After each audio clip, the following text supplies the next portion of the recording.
সামনে যে একজন যুবককে আনা হলো, যে যুবক তিনজন ছেলের বাবাকে মেরে ফেলছে, সেই ছেলেরাও আসছে। ফাসাআলা উমর, ওমর রাদিয়াল্লাহু তাআলা আনহু জিজ্ঞাসা করলেন লিরাজুলিন, সেই লোকটিকে, আকাতালতা আবাহুমা, আপনি কি এই যুবকদের বাবাকে মেরেছেন? ফাখাররা, সে বলল হ্যাঁ, স্বীকৃতি দিল, স্বীকার করলো আমি মেরেছি। কাইফা কাতালতা, কিভাবে মারছ? ফাকাল রাজুল, লোকটি বলল ইন্নী রায়ুল গানাম ওয়াল বাখার, আমি বকরিও চড়াই আবার উটও চড়াই। আমার একটা উট ভুল ক্রমে এই যুবকদের যে বাবা, যে বৃদ্ধ ছিল বয়স্ক, তার খেজুর বাগানে অথবা আঙ্গুর বাগানে ঢুকে যায়। ফাআলকা ইলাইহি হাযাল হাজার, সে এই যে পাথরটা আমার হাতে রয়েছে, এই পাথরটা আমার উটের মুখে নিক্ষেপ করে। এই পাথরের আঘাতে আমার উট যেটা গাভীন ছিল সেটা মরে যায়। আমি এটা দেখে সহ্য করতে পারিনি। আমি রাগে উত্তেজিত হয়ে আমি ঠিক এই পাথরটাই, এই যে আমার সাথেই রয়েছে, এই পাথরটা দিয়ে আমি তার বাবার উপর আঘাত করি এবং সে এতে মারা যায়। তাহলে বুঝতে পারছেন তো, ক্রিমিনাল, খুনি নিজে স্বীকার করলো যে আমি স্বেচ্ছায় সুস্থ মস্তিষ্ক সম্পন্ন, আমার কোনো ধরনের পাগলামি নাই, আমি কোনো পাগল নই, আমি স্বেচ্ছায় ইচ্ছা করে মেরেছি। ফাকাল উমর ইবনুল খাত্তাব,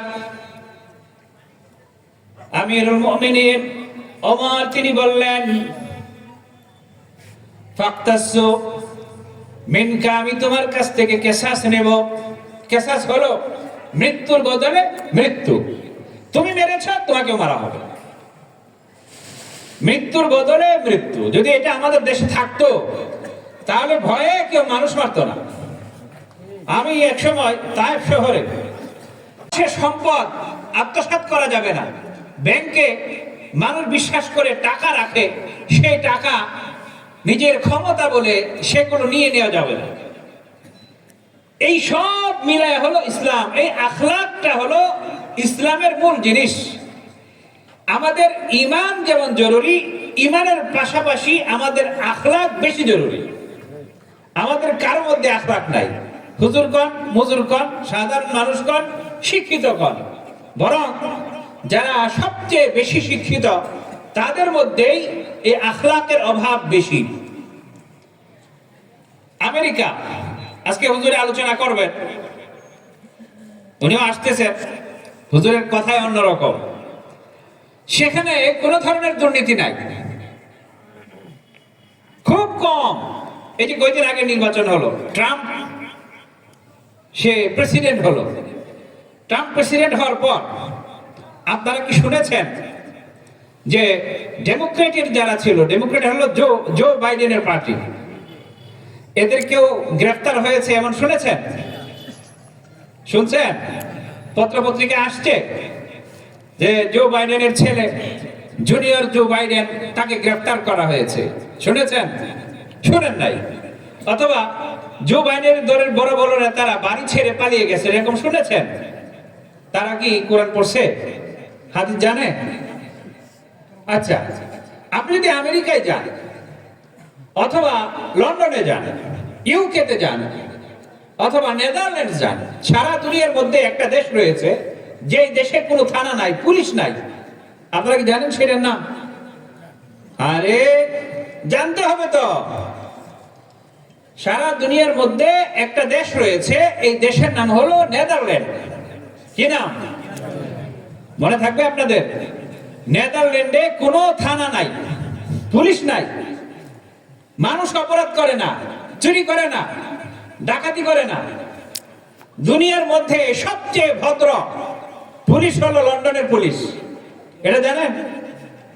জানি না আমরা।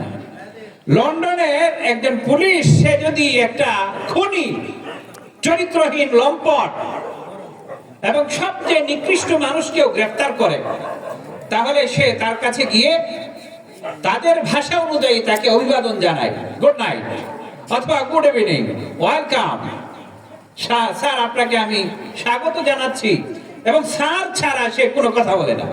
কোন পুলিশ একজন মহাপাপী অন্যায়কারী ক্রিমিনালকে ধরতে গেলেও তাকে স্যার বলে সম্বোধন করে, এবং কোন ধরনের অভদ্র ভাষায় কথা বলবে না, ভদ্র ভাষায়।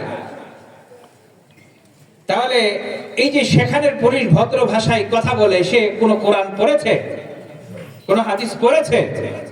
ইসলামের আখলাক ছিল এটাই, ক্রিমিনালের সাথেও ভালো আচরণ, খনি লোকের সাথেও ভালো আচরণ। এটার একটা ছোট্ট দৃষ্টান্ত দিচ্ছি আপনাদেরকে। এখন আপনাদেরকে নিয়ে যাব মদিনা শরীফের মসজিদের সামনে ছোট্ট একটা আঙ্গিনায়। যারা মদিনায় গিয়েছেন দেখেছেন মদিনার চারপাশে সুবিশাল আঙ্গিনা, চারদিকে সেখানে এত নিরিবিলি সুন্দর মনোরম পরিবেশ, মনে হয় বসেই থাকি বসেই থাকি বসেই থাকি, দেখতেই থাকি, এরকম মনে হয় না? মদিনা শরীফের মদিনা মসজিদের নববীর সামনে ছোট্ট একটা আঙ্গিনায় ওমর ইবনুল খাত্তাব রাদিয়াল্লাহু তাআলা আনহু বসা।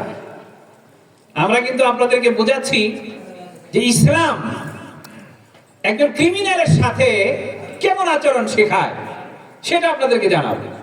এই জন্য আপনাদেরকে এখন নিয়ে গেলাম আবার মদিনায়। আপনারা কি আমার কথা বুঝতে পারছেন না বোঝেন নাই? বুঝতে পারছি।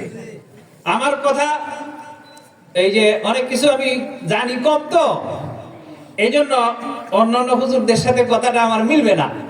এই জন্য মন খারাপ করার কিছু নাই, কারণ হইলো এটা কারণ পরে বলবো। যাই হোক, মদিনার মসজিদের আঙ্গিনা আপনাদেরকে নিয়ে যাচ্ছি। মনে করেন এরকম ছোট্ট একটা আঙ্গিনা, এখানে আমরা যারা আছি ঠিক এরকম। আমিরুল মুমিনিন ওমর ইবনুল খাত্তাব, আমিরুল মুমিনিন বলা হতো সেই যুগে, যিনি দেশের রাষ্ট্রপ্রধান তাকে আমিরুল মুমিনিন বলা হতো। ওমর তখন রাষ্ট্রপ্রধান। মুসলিম সাম্রাজ্যের পরিধি হলো 22 লক্ষ বর্গ মাইল। কয় লক্ষ বর্গ মাইল? 22 লক্ষ। 22 লক্ষ বর্গ মাইল সাম্রাজ্যের অধিপতি সাধারণ পোশাক গায়ে মাটিতে বসে রয়েছে, মাটিতে, সাথে সাহাবায়ে কেরাম, অন্যান্য মুসলমানগণ।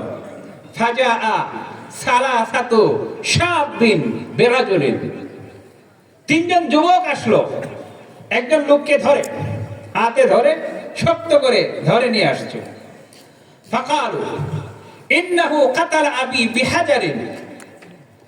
এই তিনজন যুবক এসে ওমর রাদিয়াল্লাহু তাআলা আনহুকে বলল যে এই লোকটি আমার বাবাকে পাথর মেরে হত্যা করেছে, ক্রিমিনাল, খুনি। তাহলে তার সাথে কেমন আচরণ করা দরকার? আমরা হলে কি করতাম? একজন লোক পাগল, অভদ্র, মস্তিষ্ক বিকৃত, ভাতের জন্য একটা ঘরের ভেতরে ঢুকলো, চোর বলে পিটিয়ে এই যুবককে মেরে ফেলা হলো। এটা কি মুসলমানের চরিত্র?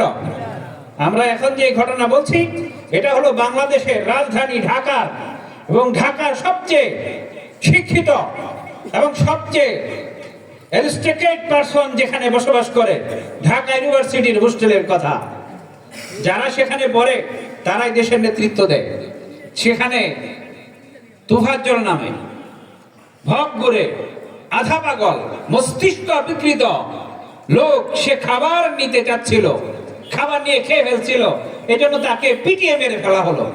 ক্রিমিনাল হলো কিনা সেটা পরে, এটা কি মানুষের কাতারে পরে এই কাজগুলো? বলেন তো। তাহলে